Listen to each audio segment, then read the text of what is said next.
My name is Mawa George Lazarus. I work for a youth organization called CEFOD. CEFOD participated in Connect Now participatory media training in December last year. And after that training, as CEFOD, we went to 3 different communities to start the project. And in each community, we have 20 children that we are working with.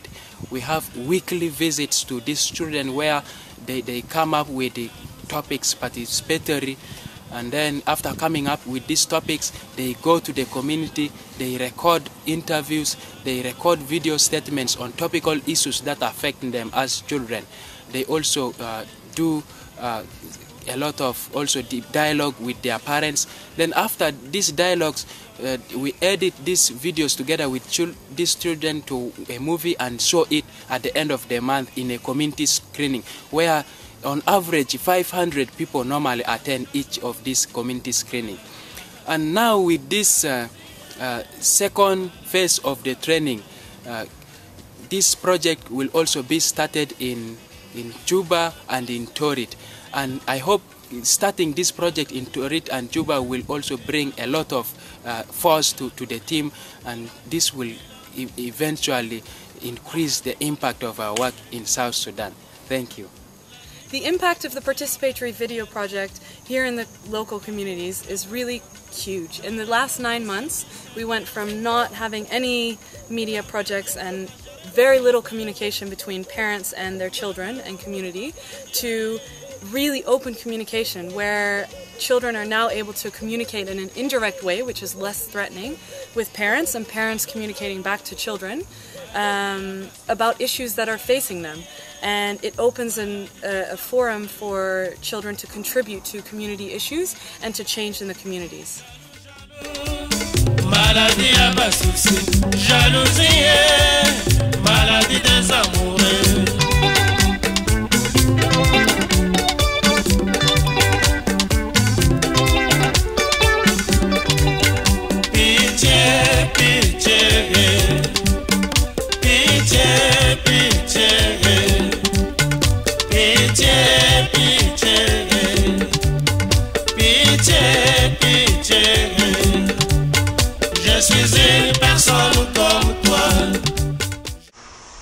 I'm Tabanes Bon Paul. I work for child promotion in Ajabakoro Community Development Center. Today, I'm coming to address an issue which is affecting our community here. The topic is child dropout. We have found that at least 85% of our children have been dropped out in these communities. And our main goals, or our aim of today, is at least to reduce those children, the rate of dropout, so that they should be going back to school. And how can we reduce those children so that those things can let them not happen? One, our main points, or our main point of today is just you, my caregivers, you as being the chiefs of these communities, you need to create a safe learning environment to promote good learning for the children.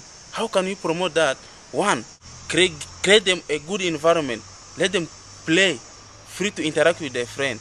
In a school, by creating core curriculum activities. In a break, they should be playing so that others cannot become a player of international star. Our summary of today is we, the chief and the caregivers, we need to work hand in hand to send those children to go back to school, so that in 2 years' time, the rate of school dropout will reduce to 5%. Thank you.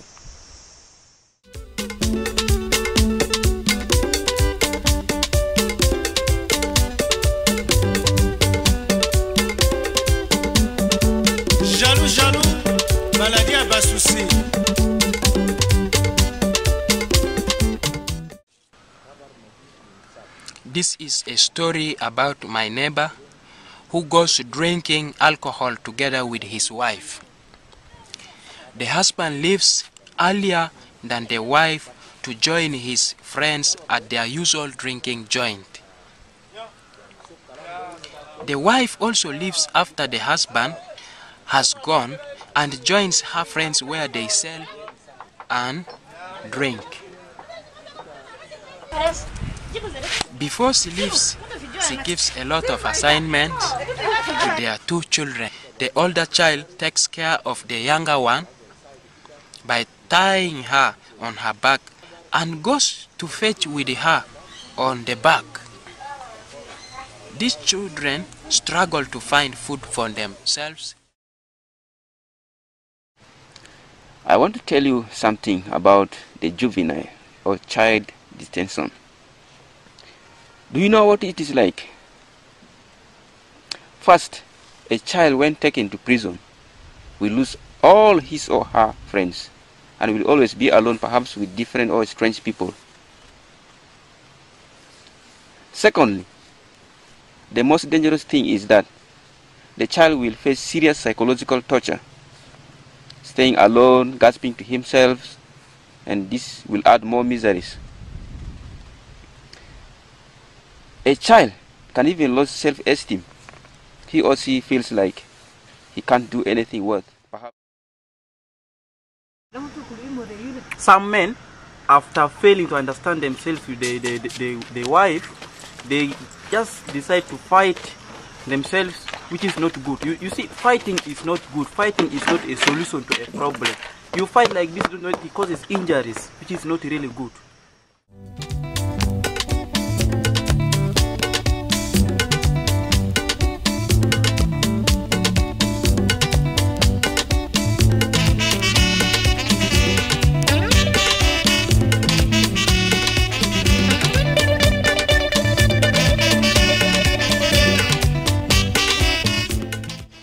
Well, what is your favorite thing about participatory media and why do you like it?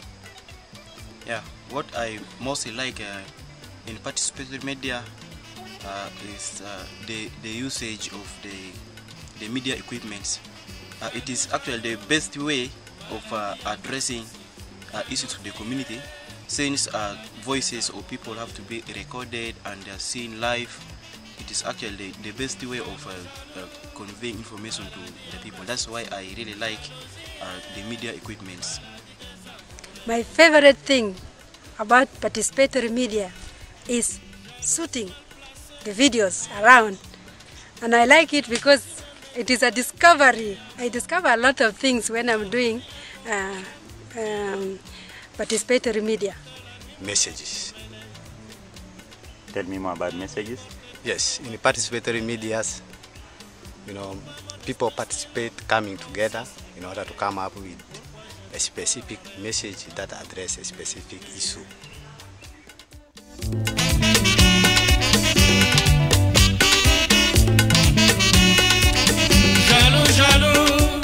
Maladie à bas souci, jalousie, maladie des amoureux. We've been working together for 2 weeks in this participatory video training, and the real focus has been capacity building, skills and confidence and knowledge around doing video, using it as a tool for advocacy.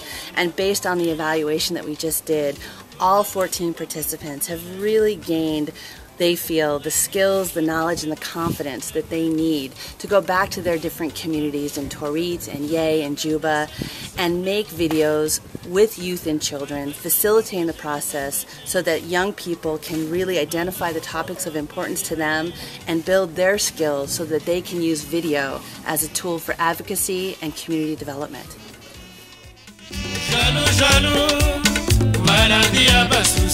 Jalousie, maladie des amoureux.